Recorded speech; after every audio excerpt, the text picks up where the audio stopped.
Meds Made Easy. My name is Tarun. Today we're going to be talking about Nucynta.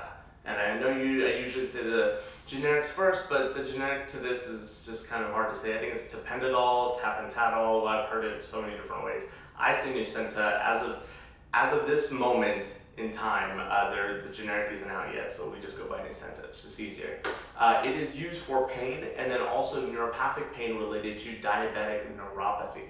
And the immediate release is used for pain management of any kind, right? Injury, surgery, issues like that. The neuropathic side of it, you use the extended release. Although in practice, I've seen doctors use the extended release for pain relief as well. So I guess it's just sort of the Wild West. They kind of just do whatever they think. The docs prescribe it however they think is going to work the best. You can take it with without food. Does not matter. The way it works is kind of a dual sort of pathway. So it hits your mu opioid receptors.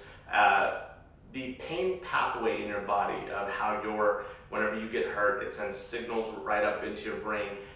This cuts it off at a high point in your brain. So essentially your body's telling you, hey, I'm hurt, but then because you're taking this medication, it cuts off your pain sensors so that your brain doesn't get that signal that, hey, I'm hurting. So that's how you get pain relief. It doesn't actually decrease the inflammation or anything like that. So that's something to be careful about. And it also inhibits the reuptake of norepinephrine, which also helps with the whole pain relieving aspect of it. It is a C2, so control 2 medication. However, it's not as potent or strong as like hydrocodone, morphine, etc., etc. What people don't understand is that all of these pain medications we have, they're all derivatives of morphine, meaning morphine is the potent Mac daddy of them all. And what we've done over time with these medications like hydrocodone, Tapentadol, tramadol, is we weaken them up. So we go into the medicinal chemistry, the molecule of it, and we'll knock stuff off and make it less effective. And that's kind of what this is. This is a little bit of a stronger version of tramadol. It's like tramadol's cousin, more stronger, not quite as strong as hydrocodone. It does have the addiction potential, I'll get to it, but it's not as bad as hydrocodone and Percocets and hydromorphones and et cetera, are. So it's definitely more on the weaker side of that, but it's still a control 2, meaning it's going to provide that high, it's going to provide that addiction potential, so you have to watch out for it. Let's see here. There's a black box warning for all of the above with this thing. Neonatal opioid withdrawal, meaning if you're pregnant and you were on this, the kid could come out, the baby could come out with like opioid withdrawal symptoms.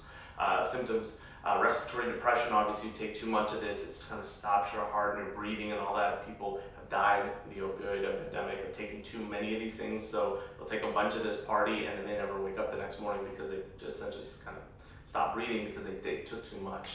Addiction potential, the addiction potential is high. That is why it's classified as a control 2 medication in this country. You do not take it if you're pregnant. You don't take opioids when you're pregnant. If you're breastfeeding, you do not take opioids whenever you're pregnant. You use a non-opioid medications for pain treatment if you are pregnant or lactating. The immediate release peaks, meaning you see the maximum effect of this medication in about 1.25 hours, so about an hour and 15 minutes or so. The extended release is more along the lines of like a 3 to 6 hour thing. So that's when you'll really see it really fully kick in. But again, if you take an extended release, it's supposed to kind of last you a good chunk of the day. I'm going to put up a list of side effects here.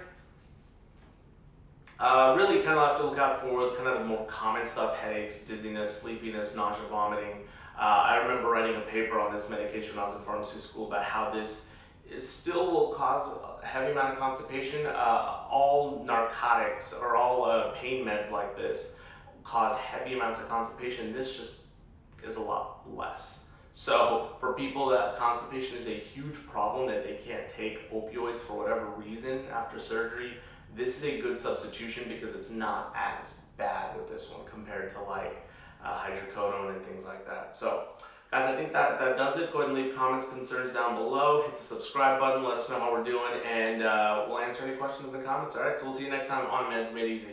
Bye-bye.